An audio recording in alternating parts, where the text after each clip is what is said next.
Tipping is a meaningful way to show your appreciation for the hard work and dedication of your Kilimanjaro crew.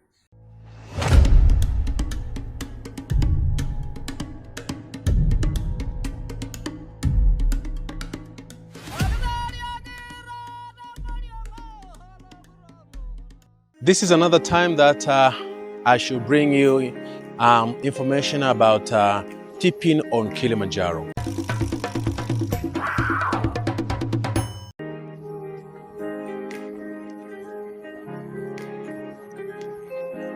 Tipping is a customary way to express your gratitude to the exceptional service the crew do offer you guys. Climbing Kilimanjaro is a team effort. Your success depends heavily on the dedication and hard work of your guides and porters. Tipping also acknowledges the immense effort put forth by your guides and porters. They carry heavy loads, prepare delicious meals, and ensure your safety throughout the climb.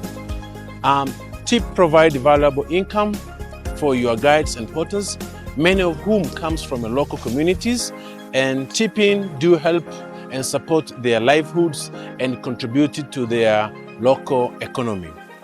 Tipping also encourage high quality service and motivate your crew to provide the best possible experience for the future climbers. While tipping is voluntary, at African Scenic Safaris, we highly recommend that every climber do prepare a tip. And this guideline is to tip each crew member between $10 to $20 USA. This can be adjusted based on the level of the service you received and your personal budget.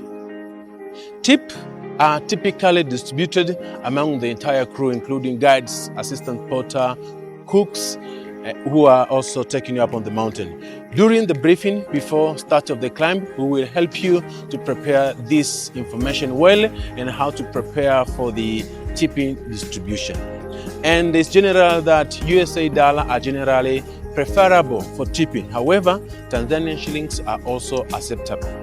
A tipping ceremony is often held at the end of your climb, allowing you to express your gratitude directly to each crew member and to have time to say goodbye for the whole team who have supported you during the climb. By tipping generously and fairly, you can contribute to a positive and sustainable tourism experience on the mountain Kilimanjaro.